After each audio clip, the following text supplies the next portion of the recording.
طبعا كلنا شفنا اللي حصل في أحداث بورسعيد وعزائنا لكل المصريين.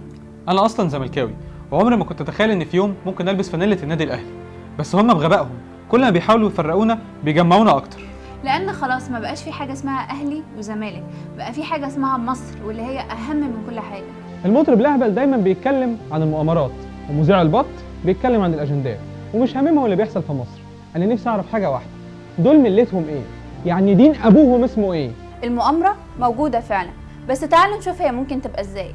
لما الاستاد يتفتح من غير تذاكر واي حد ممكن يخش من غير تفتيش، دي تبقى مؤامرة. لما البلطجية تهجم على الجمهور والجمهور يحاول يجري عشان يطلع من الباب اللي ورا والباب اللي ورا يتكسر عليه يلاقي بلطجية كمان، دي برضه تبقى مؤامرة. لما نور الاستاد يطفي عشان ما يبانش مين بيضرب في مين، برضه دي تبقى مؤامرة. المشكله ان احنا عارفين مين السبب في كل ده وسكتنا ولسه ساكتين. ما احنا بقينا اخوان وليبراليين وسلفيين وعلمانيين واحنا اسفين.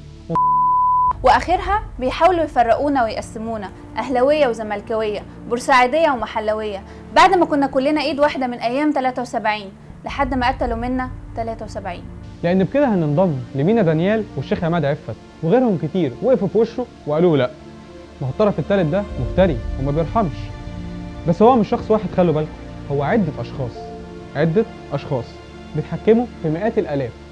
بس اللي انا عايز اعرفه، الاشخاص دي ملتهم ايه؟ يعني دين ابوهم اسمه ايه؟ فوقوا يا مصريين. اللي يقول ان جمهور بورسعيد هو السبب ورا الاحداث اللي حصلت دي، زي بالظبط اللي بيقول ولا يوم من ايامك يا عدلي، ناس مغيبه مضحوك عليها وعديمه الشخصيه. للاسف الطرف الثالث دلوقتي بيجبرنا ان احنا نقول احنا اسفين يا مخلوع وارجع لنا يا عدلي. عرفتوا دلوقتي ليه العدلي كان بيضحك جدا وسر ابتسامته في القفص؟